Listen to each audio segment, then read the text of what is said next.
Hey, sorry about all that. Let's just get going, I guess. Make sure it's working. Yep. Cool. Hey, sorry about. Hey, welcome anyone who joins. Welcome, Coop. Let me just make sure it's all done. Yep. Okay. 1 second. Let me go back to this. Yep. I forgot to do something before. You are not. Hey. There we go. So I'm all ready in case anyone joins. Welcome. 1 second, I'll get ready.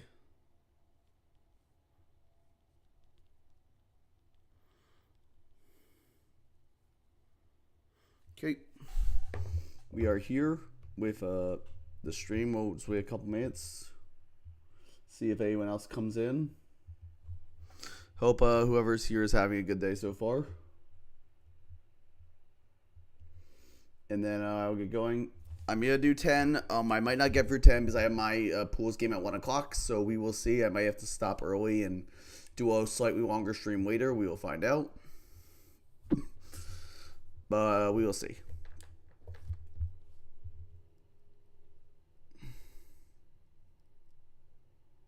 I'll give until like 11:40 and then I'll just get started.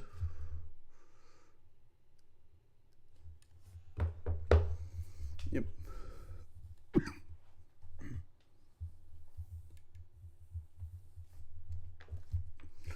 Yeah, Coop. I think. I'm pretty sure you're. Let me check.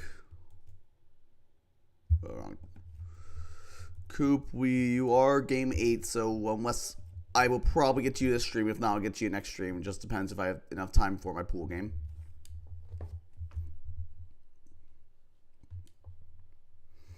Yeah, I know. I know. Like it's impromptu, but I just like because of the way I am.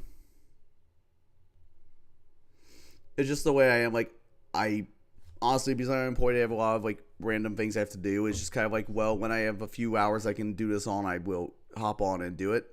Sorry about that. I do wish I'd be more consistent, but it's just not realistic, unfortunately. Marto, let me see. Are you in this pool or you're this group? You are not, Marto. I will not. I'm not. I mean, I'll watch yours eventually. I'm not watching it today, probably. Probably not watching it today anyway. But we'll see. I'm just going to wait a couple more minutes and then we'll get going.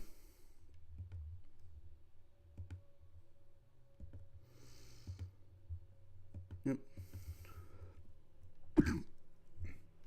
Okay, yeah, Marto. I mean, yeah, if you just played, then I'll probably get to it in a few days. As games are coming more frequently, it's very likely I get through. I'm probably just gonna be running behind, so I'm probably gonna be still getting pool games in on stream when we're in the first round of brackets. I hopefully once we're in like redraft, I'll be caught up and I'll be able to like watch as they go. But right now it is pretty much just kind of trying to get them when I have time. just because I mean I can only do so many. Obviously, I think it's like 384 pool games, and obviously that's a lot. So I'm only doing like at most like 20 a day, if that. So it's really like gonna take a while. That's okay. Yeah, I'm not trying to. I say exactly. I don't want to burn myself out. They'll all be reacted to eventually. That's what matters.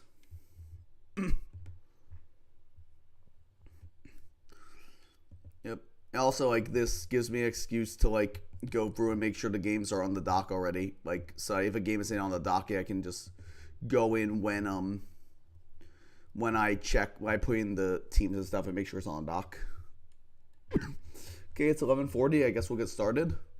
So for our first game of the day, we have Blitz versus Tommy Wobbles. Blitz is one of the best draft players out there right now. He's done very well in lots of individual tours, lots of team tours. Very good player. I don't know Tommy Wobbles, but yeah. Well, again, upsets are always possible. We see a D Knight mirror here. And I will say Tommy Wobbles D Knight is very scary as Blitz does not have a steel type. So Tommy Wobbles D Knight can just quick Bandit Outrage and it 2 kills the entire team. It could, honestly, Scarf Outrage might 2 kill everything even. However, that doesn't mean Blitz's D Knight can't do stuff. I think you have to run mixed or special here because of this Hippowdon. But Hippowdon is removable with the Rotom. We do see the Cacturne, which is allowed to run Sand Veil because of the Hippowdon Sand, so that's something that to keep in mind. And I will say Blitz's Clef also looks really tough for Tommy Wobbles to break. Like, if it gets up a Calm Mind, the only thing that can really break a Fizdef Clef is D-Knight, and that doesn't one-shot and just falls over to Ice Beam. So, Blitz definitely has, like, answers here. But I do think Tommy's Dragonite is very, very scary.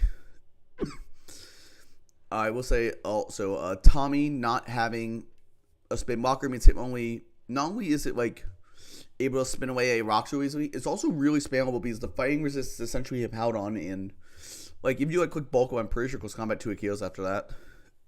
Or at least gets close. We also see both sides have a 130 base speed model. So Niru has the speed advantage, both of a 130 and then to kind of basically drop off to 80.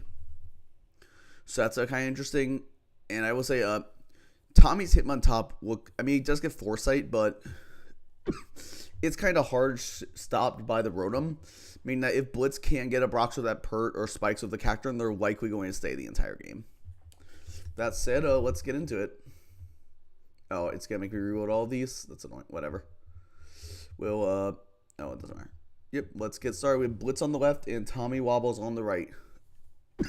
So we have D-Knight lead into Arrow. D-Knight obviously is forced out here. Arrow's going to Stone Edge and miss on turn 1. It would have done negligible damage anyway. And Blitz forgetting about leads. That's unfortunate. Aerodactyl's going to taunt the Pert. Guaranteed gets it. Rocks up. It's going to Surf. And it's going to take Surf. It's pressure with Double Edge. I could have seen Rockhead, but I get why you aren't. Because, like, it doesn't really matter if you're wanting to go down anyway. In comes the Ludicolo. Cacturne switches in. And Grassland still do a Queen Fairy. That's a white form. I didn't realize Cacturne was, like, heavy enough for it to do decent damage. Cacturne is going to double out to Hitmonlee. So Hitmonlee is 9 intimidated here. This forces in the Magnezone, I guess. I don't get why you're going to Magnezone here, but on the spin, then, I'm pretty sure Close Combat knocks out even with the crit. It might not have, actually, depending on the bulk. Hitmonlee's going to fire a Toxic on the D-Knight, which is going to put it on timer. Then we see Outrage, just Queen Oko. Makes sense. Hitmonlee's at -1. In comes Pert. But this is Banded. Yeah, it's Banded as hell. That did 78. Ice Beam isn't going to knock out D-Knight, but it is going to get very low Toxic, means dying next turn. However, Blitz does have to sack another Pokemon to Outrage. Bandit Outrage just cleaving through this team as expected with no Steel type. In comes Blitz's D-Knight on the Hitmontop, getting Intimidated obviously sucks. Air Focus does not prevent Intimidate this shit.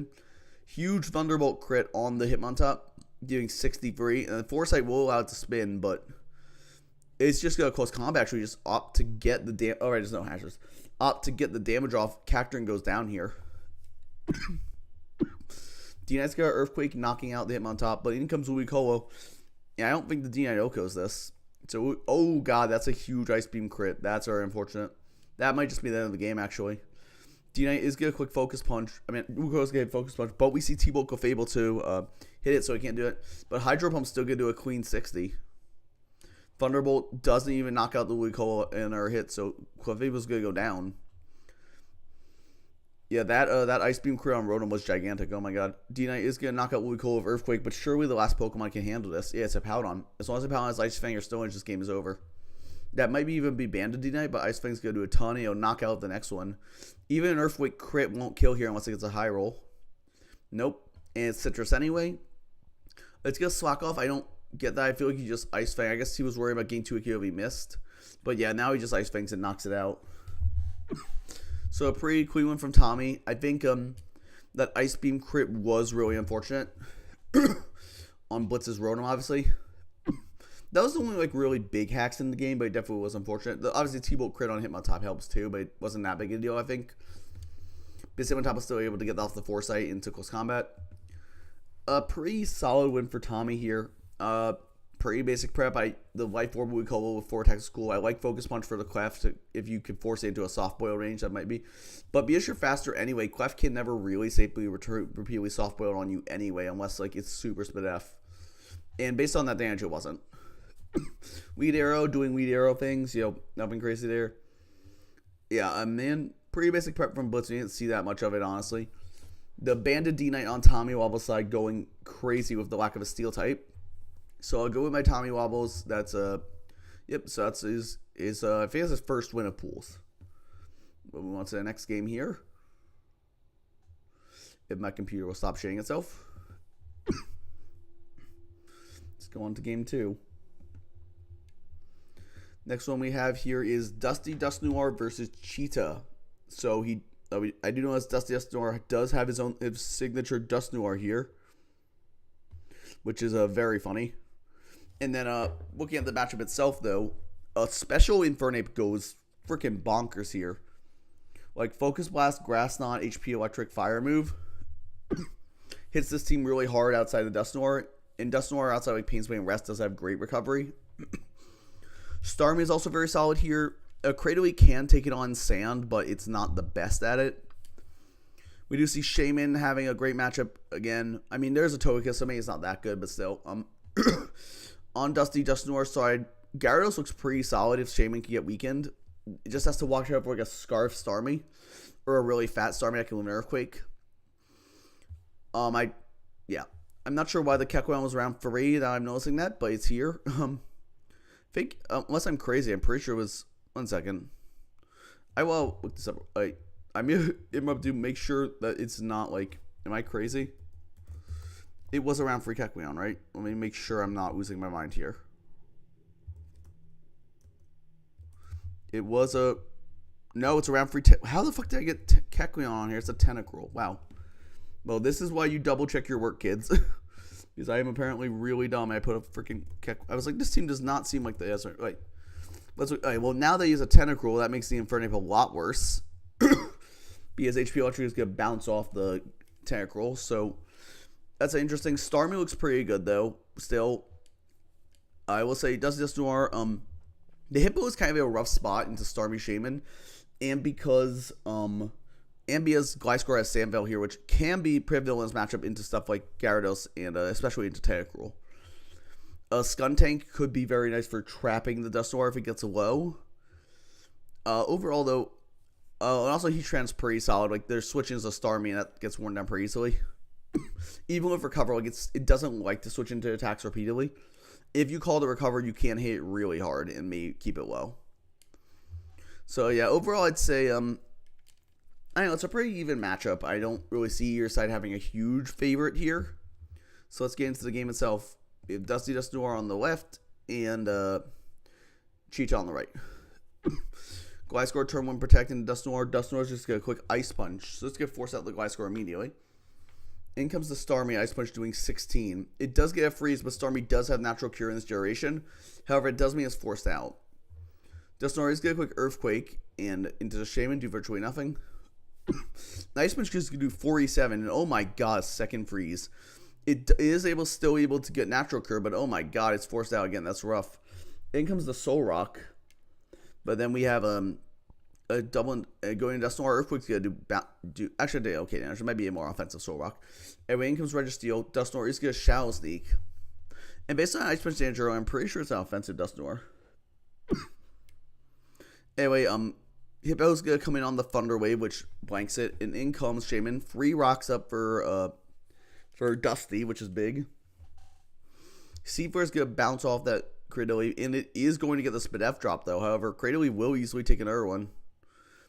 Yeah, with another Spadef drop, it can't recover it off though. And a Rock Slide miss. Oof, that would have. I don't know if that would have knocked out Shaman, but it would put you in range of a couple more sand hits. This does Tentacruel will come in, dodge a Seafair, so that's something at least to make up for the double Spadef drops, but still.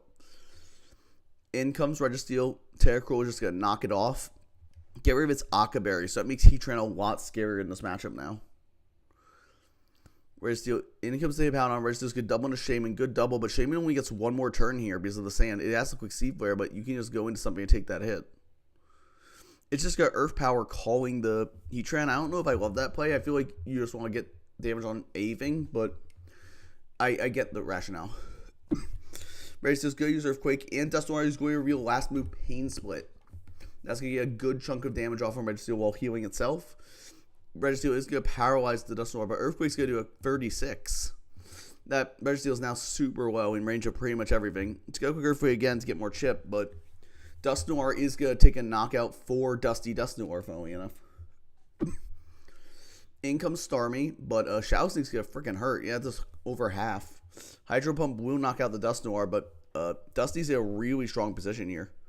Heatran comes in, this telegraphs Scarf or Pasho, or, so that makes me assume the Starmie is also Scarf, because he was probably a Scarf Heatran, so Scarf Starmie, oh my god, getting a crit, doing 60% to Gyarados. However, Starmie will go down to the sand here. Scarf Starmie is interesting. It makes sense for Gyarados, honestly. In comes Solrock, we're going to Ice Fang predicting the Gliscor, or why would you not just Waterfall? I'm saying, look at the match. Why would you not just Waterfall there? What is in the back? In the back here, Shaman's down. In the back is your Skuntank, Infernape, or Banna. I don't understand the Ice Fang play. You always just Waterfall there. Unless he wasn't writing it for some reason. But yeah, it does nothing. Solrock's going to pick up a kill. It is Pasho Berry anyway, so Waterfall would not have mattered. And Solrock is going to boom, taking out the Tentacruel. Hippowdon's going to come in, so does Infernape, though. Infernape's going to miss the Will-O-Wisp. Oh, no. And it's going to go down. And that's going to be the end of the game, probably. I mean, Gliscor's... If this Hippowdon has Ice Fang, I'm pretty sure the game is over. That is a really unfortunate Will-O-Wisp miss. It is only 75% accurate this gen, but still. It's going to sub. I guess he has to fish for Sandvale. Yeah, I mean, that's his out. He has to fish for Sandvale misses. Does he have Toxic, though? We're going to speed through this a bit. I don't even know. He might not even he might be Hypercar considering all these Ice Fangs are hitting, but. And yeah, he's just spamming us, but Ice Fang still has 13 more PP. Is this a Pinch Berry? No, he's going to protect, but he doesn't have Roost. And Hippo will just hit our Ice Fang. I'm pretty sure this was not Sandville, then he probably didn't know he could run that because hitting like 76% Ice Fangs is very unlikely. So that's a win for Dusty Dusknoir. This Dusknoir putting tons of work, doing like lots of good damage and stuff. I did like the Pasho Solrock and the Scarf Starmie. Those were both very good for Gyarados because Gyarados is terrifying to this team. The Will-O-Wisp miss was pretty unfortunate. I feel like it would have gotten really well from the Earthquake anyway. I don't know if it will. Like, I guess that means you can chip down the Hippowdon, but you have Slack off anyway. And if your Gliscor doesn't have Taunt, like, it just means that you're having to force this Slack off more often. I don't think that really affects that much in the long term. Yeah, so nothing too crazy. Knock off Tentacruel smart. It can't really do anything to Registeel, so game of its item is really appreciated. Yeah, so good win by Dusty Dusknoir. Nothing too insane here. Honestly, the really cool prep was on a Cheetah side, but unfortunately it didn't all work out. Yeah, a pretty clean win from Dusty Dusknoir. So we go on to the next game. On to game 3. Here we have Zeb Strike Him Down versus Jelly Jam, two good friends of mine. Zeb is someone I met more recently in the last couple years, and Jelly is one of the 7 people who founded the league I run together, alongside me and some others. So a very long time draft player, recently coming back. He's a big fan of old gen, so I'm excited to see how this goes. So going straight into the matchup, this Skarmory is a huge issue for Jelly. He does not break this well at all. Like, maybe like Nasty Plot Crobat Heat Waves, which I think you probably have to run Nasty Plot Crobat here with like Heat Waves, Shadow Ball, Air Slash. I guess it's not great, but I don't see how else you're breaking Skarmory with this team at all. Snorlax looks okay, but Skarm kind of shits on it because it can just whirlwind it out, as can Hippo. Metagross is a really rough matchup here too into Skarm, Rotom, Hippo, and even Blastoise. This team has a lot of Metagross counterplay. We do see, I don't know, it's kind of the same as I don't think Amons and Joey Cyber have great matchups. Like Shaman's okay here. Shaman's like breaks down Hippo, Blastoise. If you have Spadef drop with Seed Flare, you can maybe do a ton to Skarm with HP Fire, but the Crobat can always come in and just roost off, and like you don't frighten it much except with Psychic, but like it always is forced out. Yeah, this matchup is definitely heavily in Zeb's favor. Even like the Ninetales look pretty good here. I mean, obviously the Snorlax does say I'll make him will the Snorlax and force it into resting.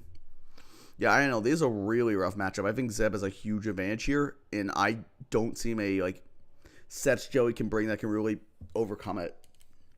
But I don't know. I can always be wrong. We'll see what happens. But this is definitely a heavy Zeb favor in terms of matchup. So let's get into the game, see how it plays out. We see a Crobat lead versus Hippowdon.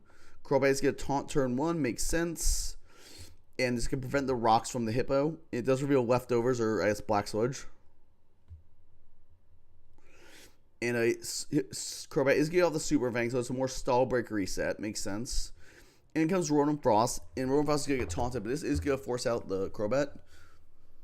And Crobat is going to U-turn, or it can just, yeah, it makes sense. Expecting Scarf. Especially Rotom Frost specifically is Scarf pretty frequently. But it's not Scarf. And in comes the Drapion Quick Pursuit, but it's Colbur Rotom anyway, and that just bounces off. This Drapion is going to go down here unless he switches it. In comes the Kecleon. BME Electric type making future Thunderbolts less effective.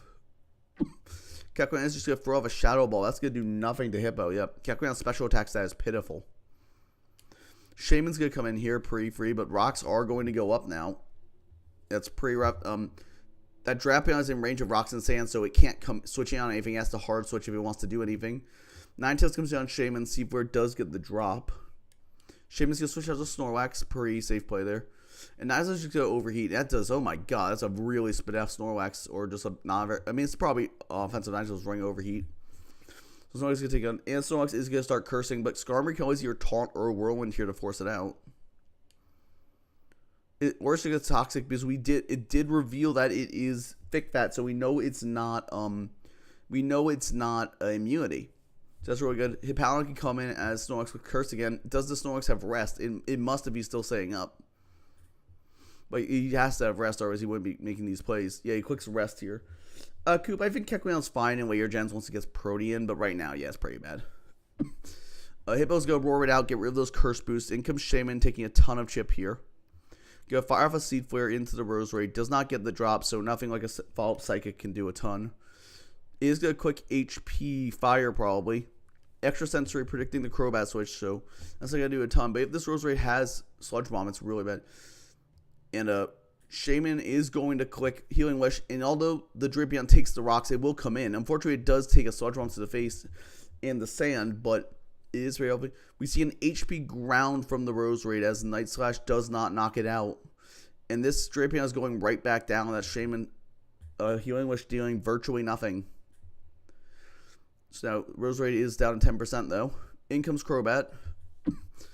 It is just going to Brave Bird, knocking out the Roserade. I feel like U-turn probably knocked out too, but I get not why I take the extra rock chip immediately. And then in comes the Rotom. We pretty much have to go out to Snorlax here. But Rotom reveals Will-O-Wisp, so this is going to force the Snorlax to rest again later if it wants to make any sort of progress. Thunderbolt doing 19, and Snorlax is going to start cursing, but we've seen phasing moves already. This is not going to be a long-term strategy. So let's just go rest, but Skarmory can just... I assume Skarmory is Whirlwind if he's bringing it in here. Oh, just use the opportunity to roost. That makes sense. Is Snorlax Sleep Talk? No, it's not Mono Fire Punch. That is... I mean, I assume it's not Mono Fire Punch. Let me see. I guess you can't be Mono Fire Punch into Blastoise Ninetales. Yeah, so it's probably last move, normal move. Hippo comes in. It's just going to roar this Snorlax out. Sure, Snorlax is going to wake him and get off like an attack. Yeah, it's return last, but... I mean, Roar's just going to force down. That's going to do negligible damage to Hippo, generally. In comes Metagross. Metagross can't do shit to it. Oh, it's Gravity. Oh, my God. So he was predicting the Skarmory to come in, but Hippo can just stay in freely here. Ninetales is going to come in on the Grass Knot. Very good prediction by Zeb, calling out the Grass Knot, and that might actually wrap up the game there. We do see Ninetales fire a Flamethrower, do a tiny bit to the Snorlax, but yeah, staying in with the Hippo there.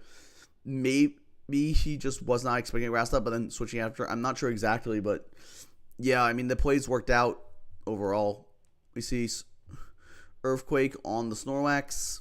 Is it rests? And this is not a good position for Snorlax. Snorlax has another sleep turn, so she's going to get free KO'd here. And Hippo can just knock us out of Earthquake. Yep. I could have seen maybe an argument to go hard Crobat there, but you can bring Snorlax back in later and maybe rest up on something, but it's unlikely. Crobat's going to come in. Skarm's going to come out. Crobat is going to roost, but it can't really force that much progress versus Skarm. Sure, he can taunt and Super Fang it, but I don't think it matters that much. Super Fang on the Skarm, but it doesn't really matter. Oh, that's a huge crit. That means Crobat has to roost here in Skarm, or he can get up a roost of its own. Crobat's going to roost and Skarm can roost at the same time. Or it can cook in our Brave Bird if it wants. But yeah, it's going to roost. That makes sense.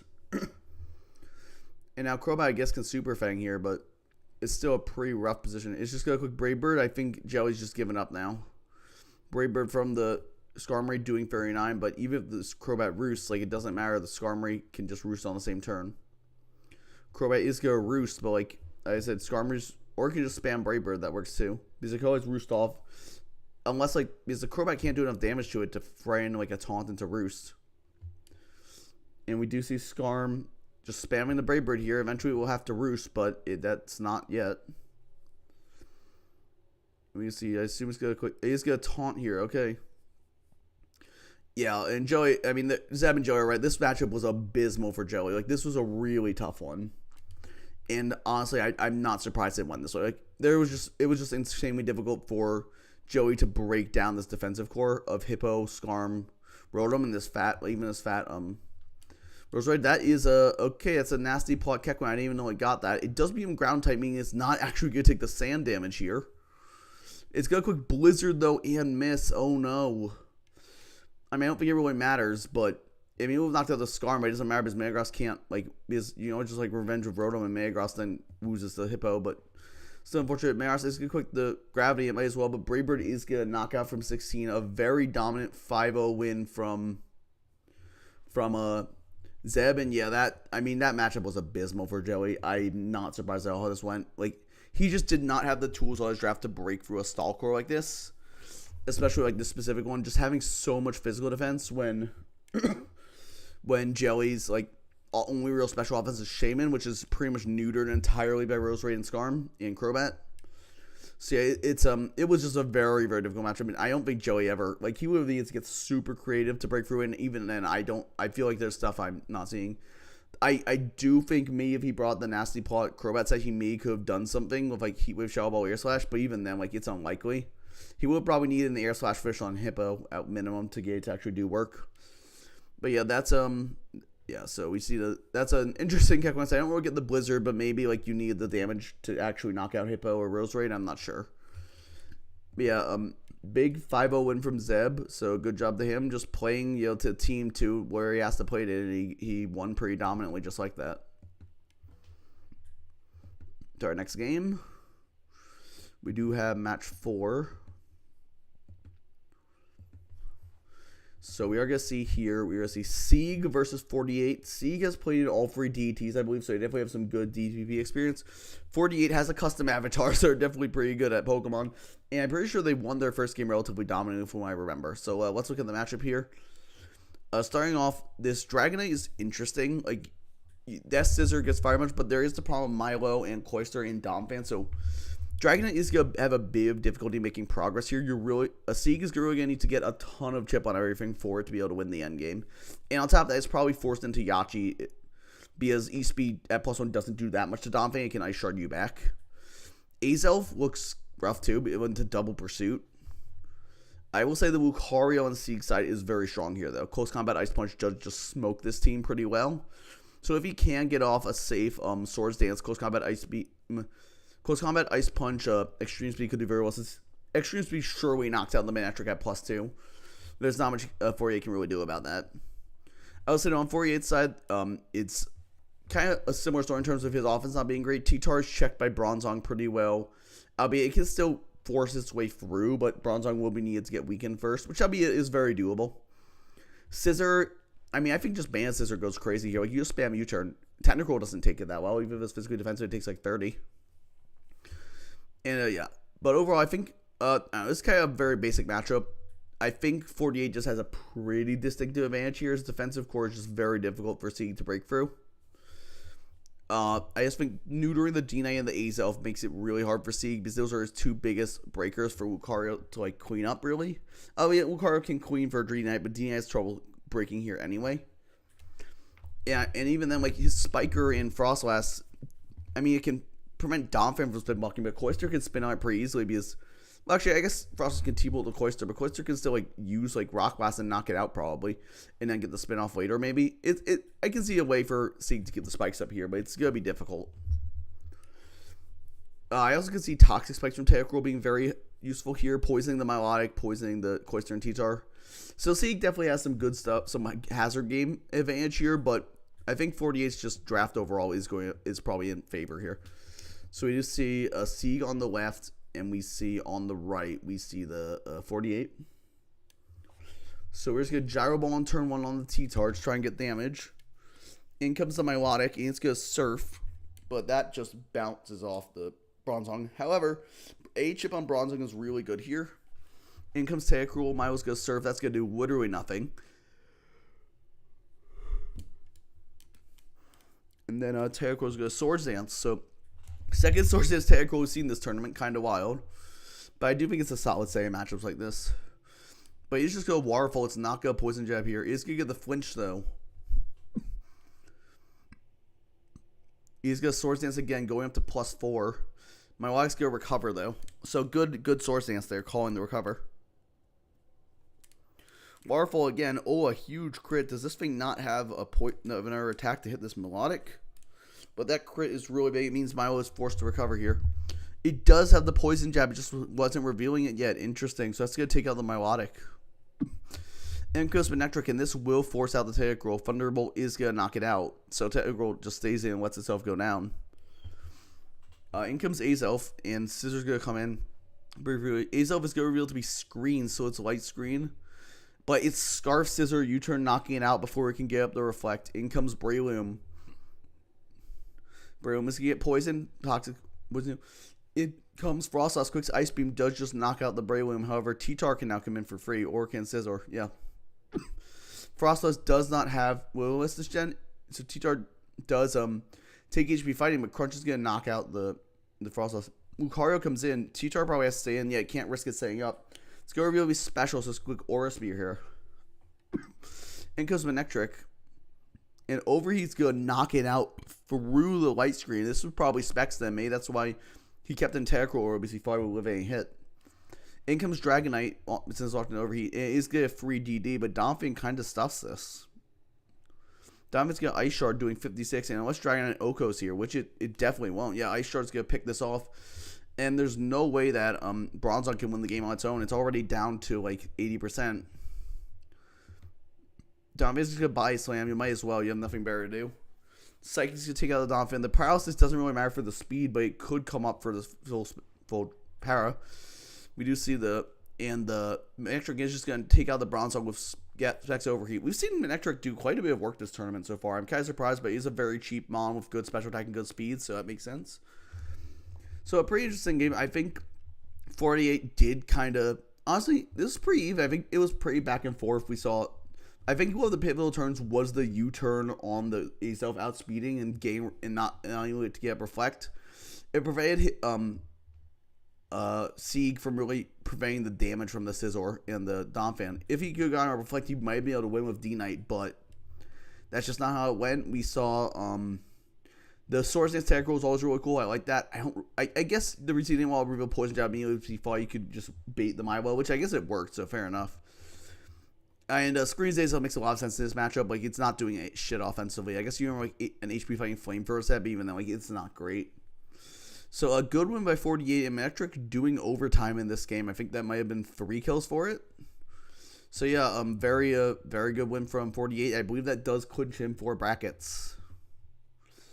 On to our next matchup, Game 5. Game 5, we have here Daisy versus Axelraid. So, this is between two of my mods. Daisy, my mods here in DT, and Axelraid, my mods over in my league BPL. So, these two people I'm very familiar with. So I'm very excited to see this. Daisy is down 0-1 right now, so he does need to win this game to stay in contention. So looking at this, first thing I noticed is Infernape is decent here. Like, yes, there's Uxie, Gastrodon, but you can spam U-turn pretty easily. There's no spikes or anything. And Blastoise can spin for free because there's no spin blocker. So as long as you can keep rocks up, like Infernape's can get chipped super fast. The Snorlax, however, does look very strong here. Outside of like Superpower Scizor, there's not much that really wants to deal with it. I guess like what's his phasing? Like Roar Arcanine? If the Snorlax starts getting set up, it'll be really difficult for Daisy to break through it. We do see, on Daisy's side, though, I will say this Starmie, as I tend to say every time, looks pretty good if you can wear down the Celebi. Starmie always looks insane on paper. Flygon is also very strong here. Earthquake hits the team pretty hard. U-turn on Celebi does a ton. It's like you could be a Tanga Berry Celebi to cover for that, but even then, that only works once. Uxie is also pretty good defensively here for Daisy. Like, not much really breaks through it easily. It can just kind of sit there and be fat. I can't even see a Calm Mind Uxie doing work here. I think it's probably both top 6 on both sides, albeit I could see Vileplume coming for the Gyarados because remember, actually Vileplume probably has to come over Gastrodon because remember that Gastrodon is not immune to water in this generation, so Gyarados is very frightening, especially being able to set up for free on Scizor. I can even see like Scizor running like Technician HP Electric with like a Life Orb to try and deter that Gyarados if he really needs to. I would not put it past him. But yeah, I'd say decent. Actually, I'd say I'd slightly favor Axel here, but both sides have a lot of good counterplay to each other. So let's get into it. Daisy on the left, Axel Raid on the right. So you're going to see rocks go up. As a lead, Regigigas just clicks return, does virtually nothing because of slow start. You turn out into Vileplume. As Regigigas just click return again, do again virtually nothing. And now let's see what happens. He's going to miss a Leech Seed as the Regigigas is going to sub. That's a really unfortunate miss for Daisy. Wow. That's incredibly unfortunate. And Sludge-Bomb's not going to break the sub, so that's wow. That means Regigigas is going to get rid of its slow start on the following turn. Sludge-Bomb is going to knock it out, but sure, we can just sub again, yeah. That Leech Seed miss going insane. Oh my god, that's unfortunate. And Return's going to do a lot now that we now that obviously the slow start is gone.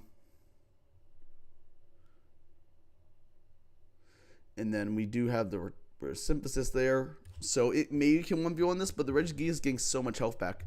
Never mind. I mean, Fire Punch is barely doing more than Return anyway. Actually, I think it technically does less on the rolls. I'm pretty sure Return is 150 free. Fire Punch is 150. Then we do see here, yeah, Arcanine's got E-Speed, but Earthquake's going to do a ton. Oh my god.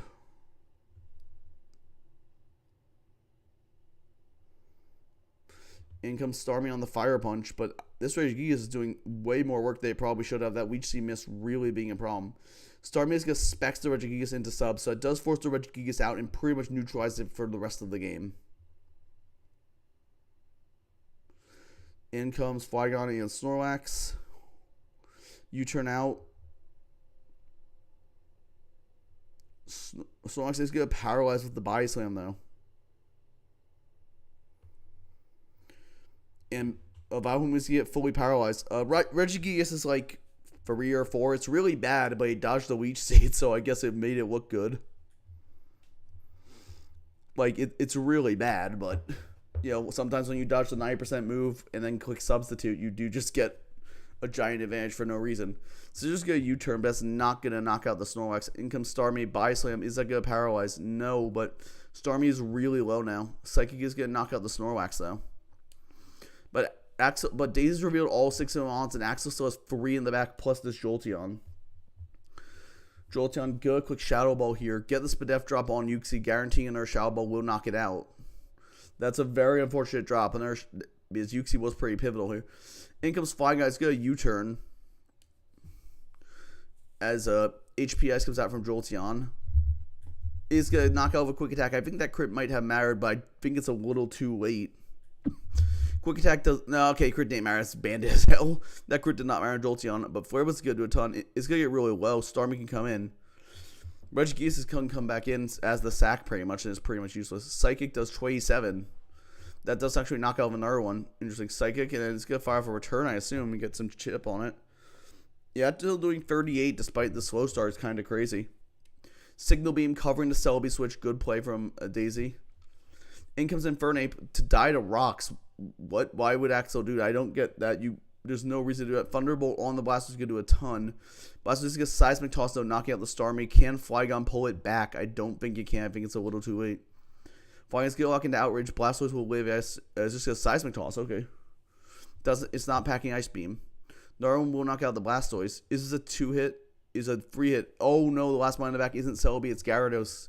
Surely Gyarados loses Outrage at -1. Yeah, 43. If Gyarados has his own Outrage, knocks out Flygon. So a 1-0 win for Axel. And I mean, also like throwing away that Infernape stuff, but I think Daisy kind of played the best he could after that Leech Seed miss. That made his life really hard. That made his life hell. And Lettridge gets just claimed 2. Which is really unfortunate. I really like the Bandit, Scizor, the Trick, Celebi. Starmie made a lot of sense.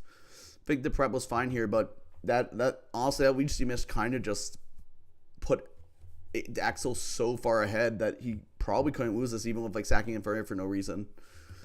Yeah, I think this was just kind of a game ended on that turn. I don't see that many plays Daisy could have done differently. Maybe after Uxie got Shadow Ball dropped, he could have doubled out to something, but I don't know, like.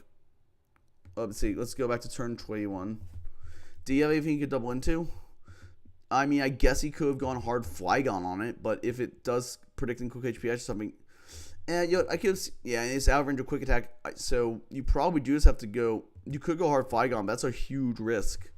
So yeah, a 1-0 win for Axel. I will admit that was a little lucky, but it is good to knock Daisy out of the tournament. So on to our next game. See here. On to Game 6. Okay, Game 6 here. So we have Shimrai versus Gwen. I believe Gwen, I don't remember if this is the first or second game. Shimrai is another mod from my league BPL, a good friend of mine. Very solid player. But let's look at the matchup just in general here. So the first thing we see is that this Rotom goes kind of ballistic here. Like, Hydro Pump, Shadow Ball, Thunderbolt is the team really hard. Drapion can check it, but if it's running Woo in the last slot, that Drapion doesn't really do jack shit unless it's Lum. We also see a very strong Lucario matchup. The only fighting resists are Heracross and Celebi. And Celebi, I mean, Frostless dies to Bullet Punch anyway. It might not be packing Bullet Punch, but still. Celebi is obviously a forward in Lucario's side, but Shimrai does have ways to break it down with stuff like Moltres if he can keep rocks off. The Raikou on Gwen's side is very scary, though. I mean, the Meganium has to come to check it. The Meganium has to come. Meganium kind of sucks into every other Pokemon's team, but you don't have a choice. Like, Gliscor is not going to check Raikou effectively if it's running a Shuckle Berry. HPS will KO at +1 through Yachi. There's nothing you can do about it. So I think I will say this Raikou is a huge problem, but the Meganium is a really good check for Raikou. Like, that's why you draft it pretty much. The unfortunate thing is Meganium can be abusive. Gwen makes good doubles with Raikou into other Pokemon, expecting the Meganium, such as the Heatran or the Heracross. They can make a lot of progress in this game. So I think this game, honestly, more so than even prep, I think this game is just going to come down to plays. I think it's going to be a lot of positioning, and whoever can position themselves better to get those early knockouts and then get their setup sweeper in the late game will take it. So let's see how that plays out. So you have Frostless lead and Moltres lead. Frost's going to kick Spikes, and Moltres just get Fire Blast, bringing the Frostblast down to its sash. But he's going to Destiny Bond, makes sense. And Will-O-Wisp, will miss on the Destiny Bond. That's unfortunate. Will have taken out the Frostblast, but now Heatran gets to get in and get a Flash Fire boost. Flamethrower is going to do 99 with a crit on that Moltres. Oh my god, but HP Ground's going to knock it out. What the hell is this game so far? But however, because Frostblast didn't go down Will-O-Wisp, they can revenge the low Moltres. In comes Starmie, however, Starmie will outspeed. In comes Drapion. Surf's going to do a chunk, but Drapion's probably going to try and Pursuit Trap here. It's a very specially defensive. Starmie clicking Rapid Spin. Drapion's going to quick Pursuit. That doesn't KO, and our one won't either. Albeit Surf doesn't do a KO either here. Surf's going to get off a ton of damage. Drapion's going to spam Pursuit, but this Drapion's going to get very low. Surf will do a ton, but again, Drapion can't just spam Pursuit until Starmie goes down. In comes Gliscor. And the Frost is going to be sacked here, but rocks are going to go up, so this Frost actually gets it's going to quick a Spike as Gliscor clicks Earthquake. Interesting. Honestly, I probably would have just clicked Ice Beam there if it was me, or like a Destiny Bond, but I get the Spike could come up. Giga Drain Celebi doing jack all to this Skuntank. Skuntank is going to hit the Drapion. Drapion should go down. Yep, it's so low. Poison Jab will knock out from that rage, even with Drapion. I mean, it's a Life Orb Jab knocked out. In comes the Heracross. Heracross does outspeed the Skuntank, but it can't do much to a physically defensive Gliscor at all. Celebi's going to come in. Is the Gliscor going to U-turn? No, it's running Wing Attack. I mean, that's fair. It is your best way to hit the Heracross. It does do good damage to Celebi. Celebi's going to Gauge Drain. That's not going to do much. It's actually in range of another Wing Attack, which is a sentence I did not expect to say.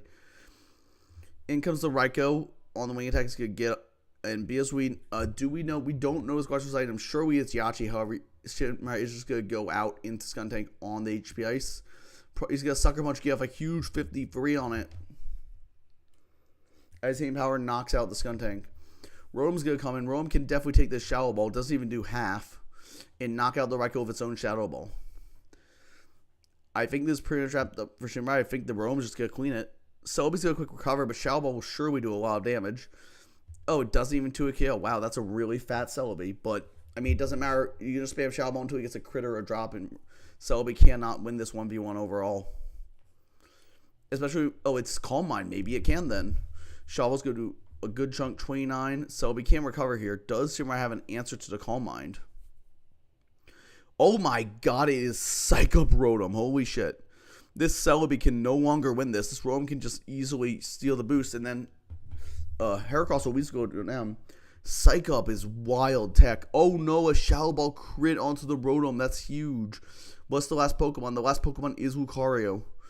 Giga Drain is going to do not much to Lucario at +2. Lucario is going to click Swords Dance.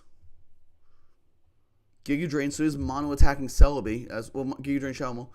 Another Swords Dance from Lucario does +4 KO the Celebi. It does. Oh my god, that was a pretty fast Celebi. Dude, Life Orb Lucario at +4 doing so much damage. And Extreme Speed will knock out the Heracross. Lucario will go down to Life Orb with a clean 1-0 win for Shinrai. Oh my god, what a game. That Psych Up Rotom was super cool tech, but unfortunately the crit did kind of make it not be effective, but everything else was great. The early game was wild here with the Fire Blast putting us down, the Will-O-Wisp miss on the Destiny Bond, the Heatran getting the crit onto Moltres at Barely Living. This was a wild one. Wing Attack, Gliscor, very cool prep, does a good chunk to Celebi, as we saw, and does a ton to Heracross. Then also, like, I love the Psych Up Rotom. That was really cool, even if it didn't fully work out. The Pursuit Spit F Drapion made a lot of sense for Starmie. Shinrai's team is pretty especially offensive in general. And it's a really neat Celebi set. I get not running a coverage for Lucario because you're probably intending to like just boost up enough that I can't break for you. However, if Giga Drain was its Gen 5 power of 75, it probably would have just won the game. However, it's only 60 in this generation. So a very tight game, a 1-0 win by Shinrai.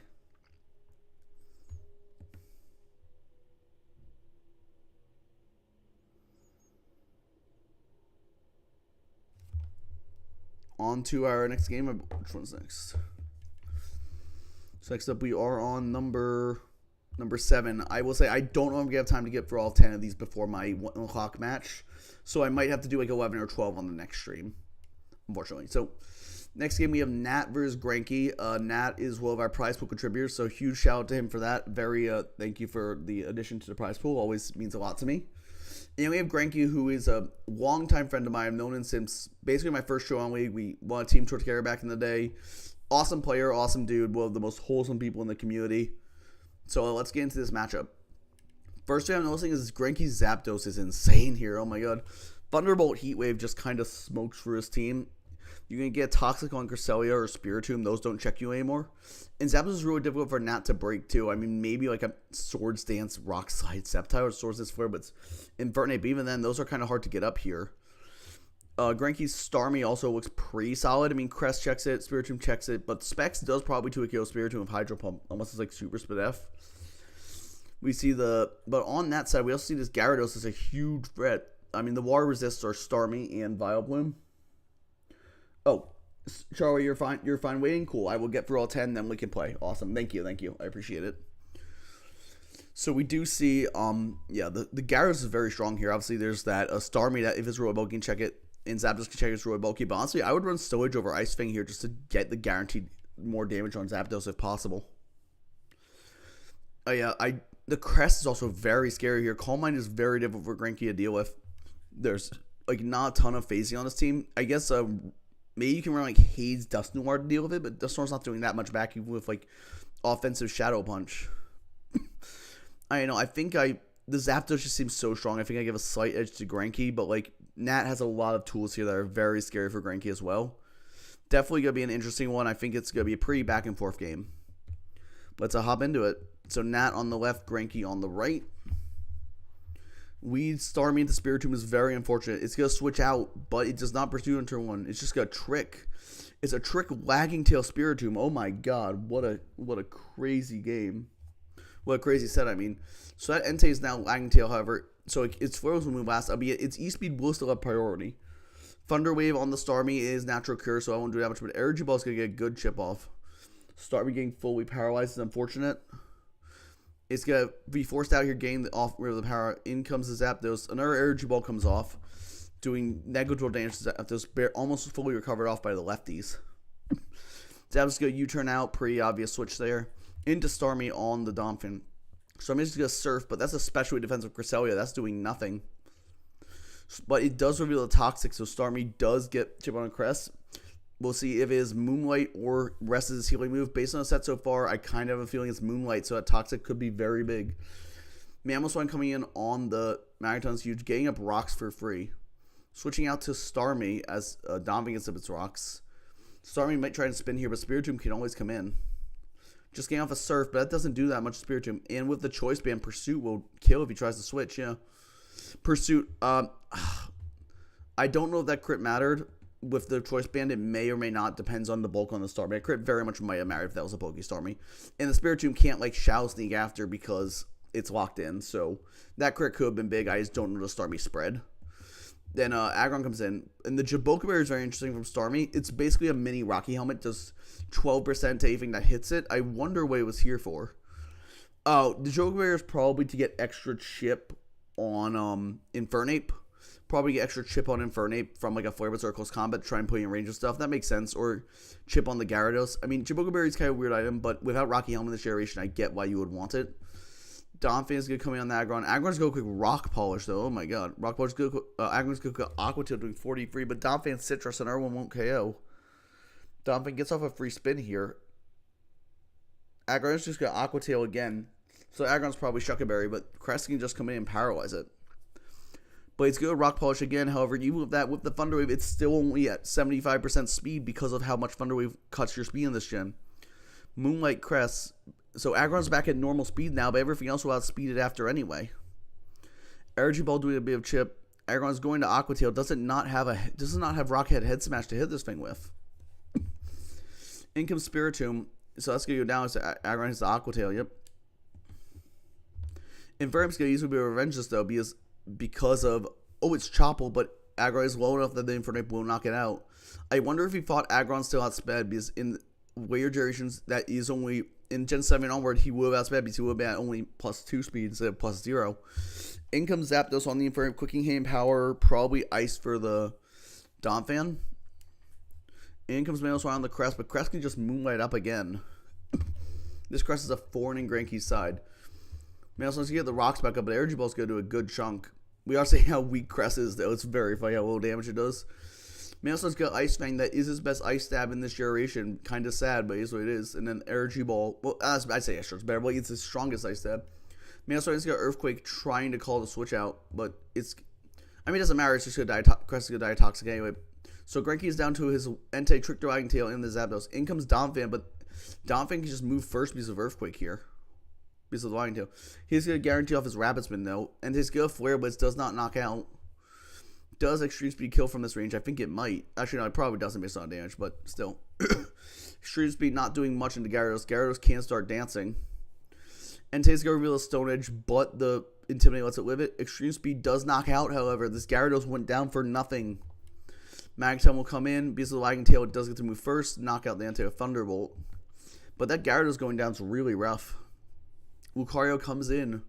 It's good quick sword sense. What's Magneton gonna do? Magneton's gonna T-Bolt and do 95. Oh my god, it is Life Orb after all. Close Combat will knock out the Magneton, but is the Lucario also Life Orb? is not. In comes Donphan. Lucario can knock it out with Extreme Speed, but can Infernape win this endgame?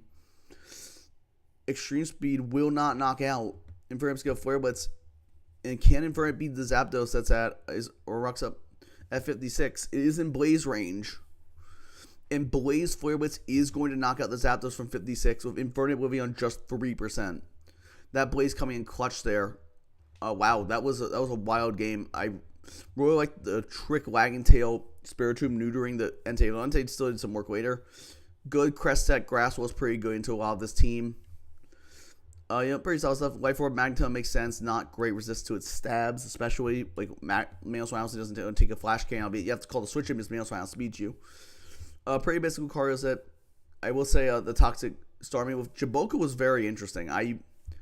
I'm curious what the exact purpose of was, and honestly, with the Jaboka Berry, if Infernape had gotten a Jaboka hit, it would have gone down there. It'll be still a bit 0-0 win for Nathan. But yeah, very close game in the end. Nathan did manage to come out on top, even after throwing away that Gyarados. So a good win. Let's move on to the next game.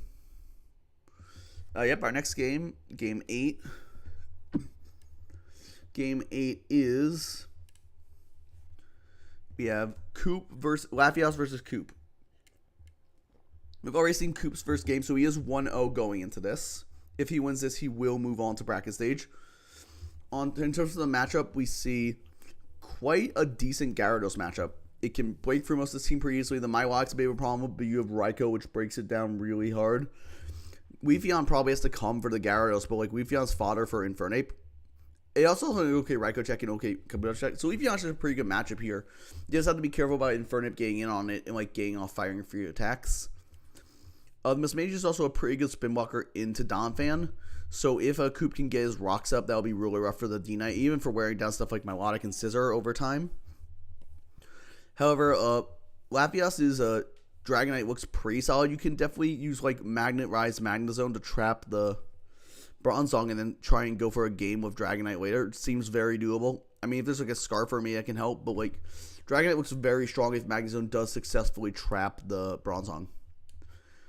Not too much else to say. It's a pretty basic matchup. I think I may give the edge slightly to Coop, but it's a tough one here. Both sides have a lot of good options.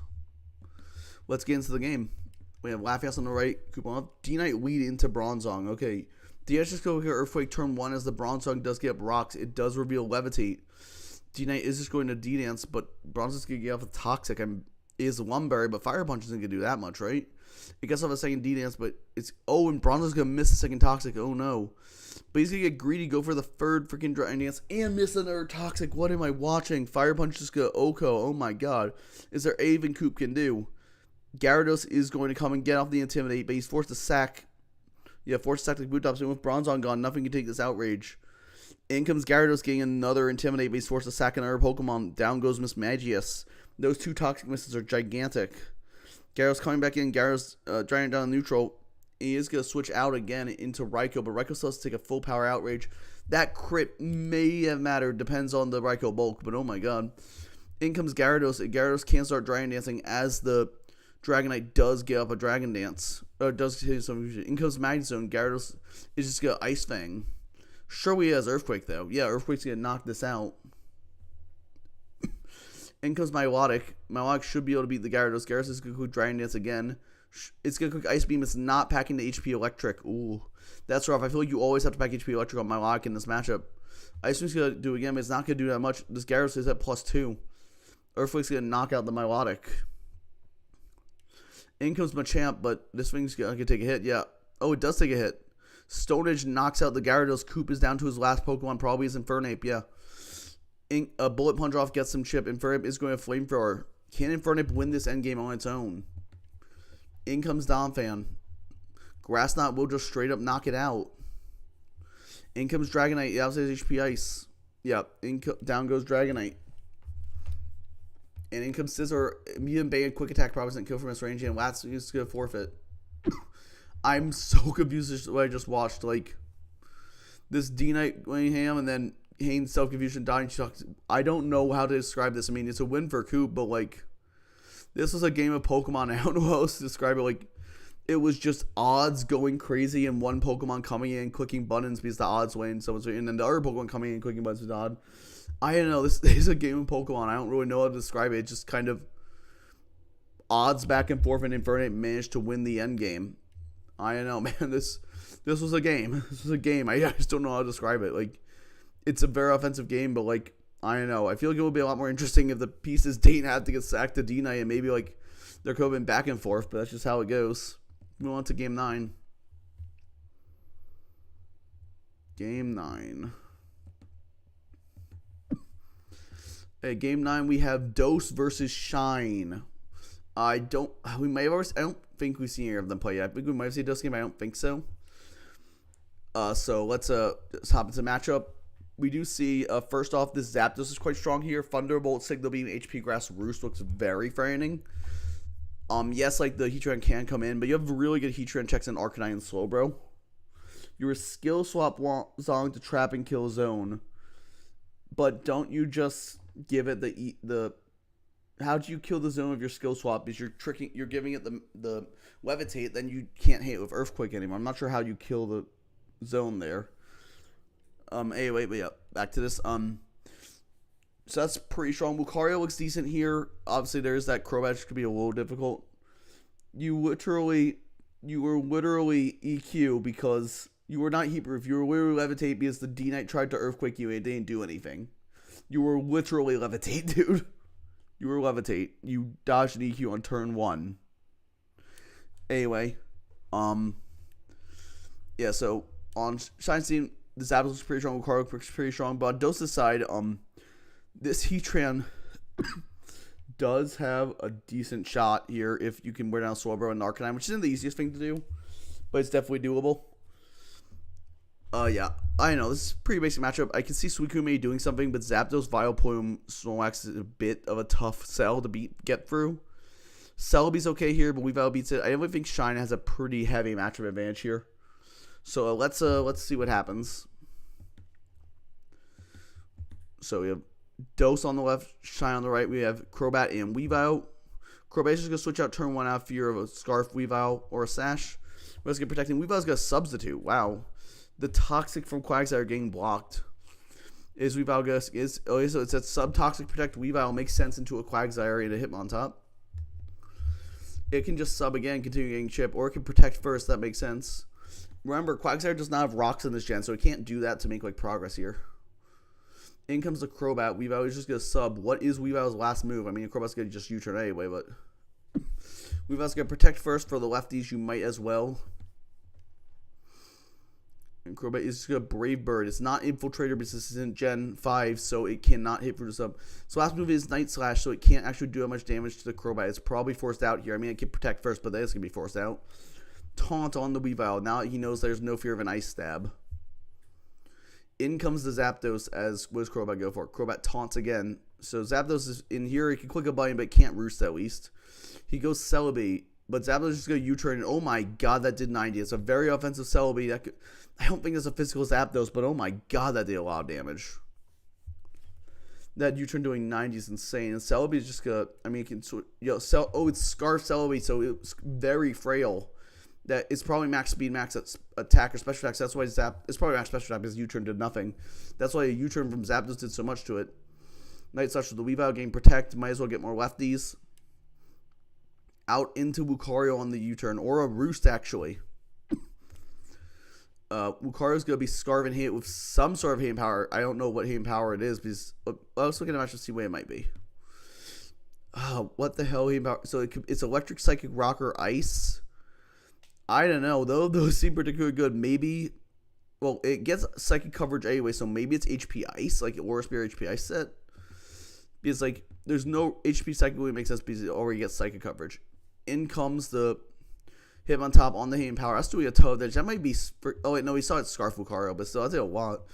We see a bulk up on the Hitmontop. Wow, it's really fat. That's really a big here. Toxic Miss, though. Oh my god. As a Slowbro, get off a huge Psychic and crit and knock it out. What is...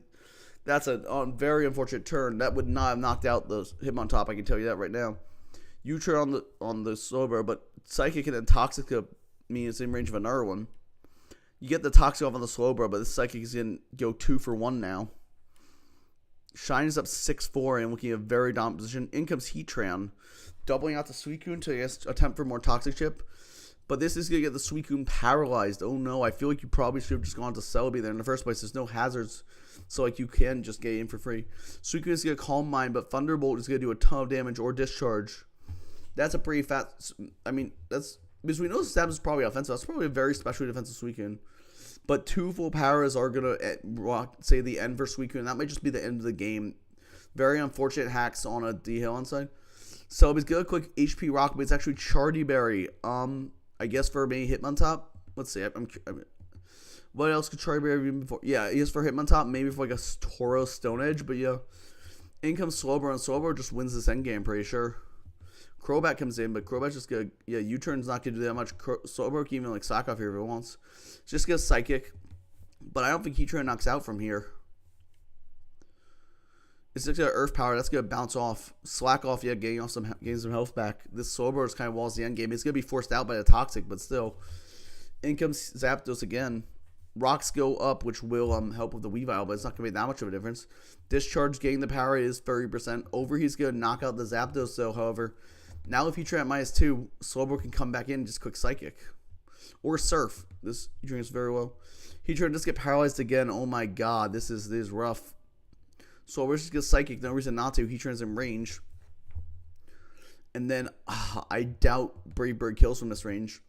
Yeah, you can spam Roost to try and Toxic Stall it, but I don't know if it can do that. Psychic doing 72. It cannot. It's not doing enough damage. I guess he can Brave Bird, but it doesn't matter. He's just going to U-turn. Does it the crit, but it's a bit too late here. This Crobat's so low. Lucario can just knock it out. It's Scarf. It's Scarf Flash Cannon knocking out the Crobat. Wow. That's unfortunate. That was a very hacksy game in Shine's favor with the paras and like the crits and stuff and the toxic misses. But that is Pokemon sometimes. We didn't even see Shine's last 2 Pokemon. I mean, it was a very dominant win. I think the game probably would have been closer if there wasn't all that hacks. But I know, I mean, it's kind of hard to say because there was so much hacks. It's kind of hard to say because there's so many unknowns. We don't know Shine's last 2. We really don't know how the game would have gone otherwise. And Shine's matchup was pretty good though. So the hacks kind of just poured the salt in to that wound and kind of just pushed down the pressure when the game was already really hard for Dose to win in the first place. Let's move on to our last game of the stream at least.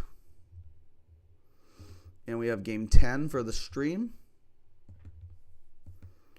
We have Tommy Wobbles again. He played versus Blitz game 1. I believe he won. He played against Blitz in our opening match, I believe, of the day. Yeah, I believe he played against Blitz in game 1. Did get a pretty decent win. And he's up against another person, Black IE. So we know, I'm not sure. I'm just going to say Blakey because I don't know how to pronounce that. How it's meant to be pronounced. But anyway, we see Tommy Wobbles is still here with trying to get a second win, move into brackets. So on the matchup here, Dragonite looks very strong. As I've said really, Steel-type Heatran to Dragonite's a bit rough. Yes, there's like a Vaporeon, but Vaporeon does not enjoy +1 outrages at all. I will also say this Aerodactyl looks pretty decent here. Like Stone Edge Crunch is decent. As well, I will say with Tommy's Spare being Hitmontop in this being enrollment, it is forced into Foresight again, which can be taken advantage of. So if Blake can give his rocks, that'll be really big for Aerodactyl and Dragonite. Ludicolo, for surprisingly, looks really strong again offensively. It can even run like an offensive Rain Dance set and do a ton of work. I know the rest of Tommy's team isn't like amazing here. Empoleon doesn't do much. Magnezone doesn't do much. Hippo is like fine. I know. I think outside the Dragonite and the Ludicolo, I think Blakey has a pretty decent chance here. But that Dragonite is such a threat. I could easily see Tommy taking it home with it. So let's get into the game. Last game of the stream. We have Tommy on the left and Blakey on the right.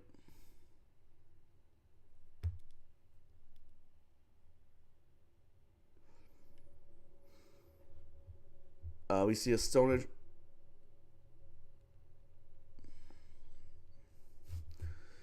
So we see the Mach Punch knock it out. Sorry, I'm answering something on Discord.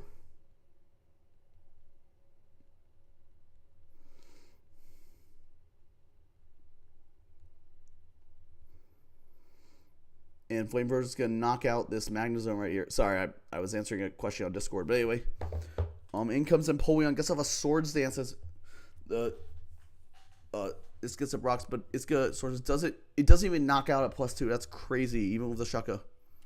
But Aqua Jet will take down the Heatran. So it's a 4-4 game. All the rocks are up on Tommy's side. Thunderbolt will take out the Empoleon. I feel like you should have just jetted there to try and get some chip. In comes Hippo. We do see it's Rotom Heat, so it doesn't have like Blizzard or Hydro Pump or Leaf Storm for the Hippo. Crunch is going to do nothing to Weezing.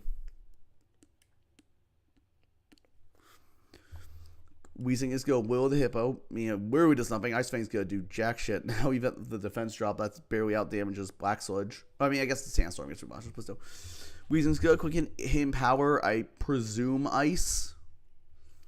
Because that would also hit the Aerodactyl. But this Hippo, it's Citrus again. I think it was Citrus last game too. Yeah, it was Citrus last game, I believe. But anyway, this Swellow's going to come in. Swellow probably switch out, but it's actually going to take the E-Speed. Fair enough.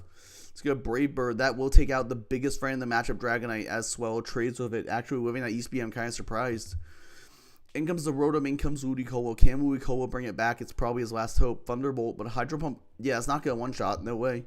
Even with the Life Orb. I wonder if there's running the same, I don't know, Ice Beam again that Weezing does. If Weezing gets frozen, though, but Ludicolo will go down, so that means it's Hippowdon versus the world. Weezing getting frozen is obviously unfortunate, but it's not like Hippo can do anything back to it anyway. In comes Claydol on the Crunch.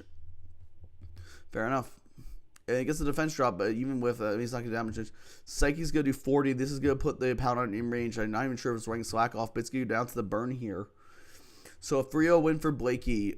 Obviously, it was a pretty simple game. Nothing too crazy. Like, just both sides clicking buttons, really. The rocks, the Swellow living E-Speed was really big. I wonder if it was Investor or if that's just naturally living it. I'm not sure. SD and Empoleon was cool, but didn't really, all it did was take out the Heatran. It didn't really do much else. So overall, pretty basic win for Blakey. So it brings Tommy down 1-1. He's fighting for his life in his last game, and we have Blakey going up to 1 now. So I'll do it for this stream. We'll be back next time with 10 more games, whatever that is. Have a good day, everyone.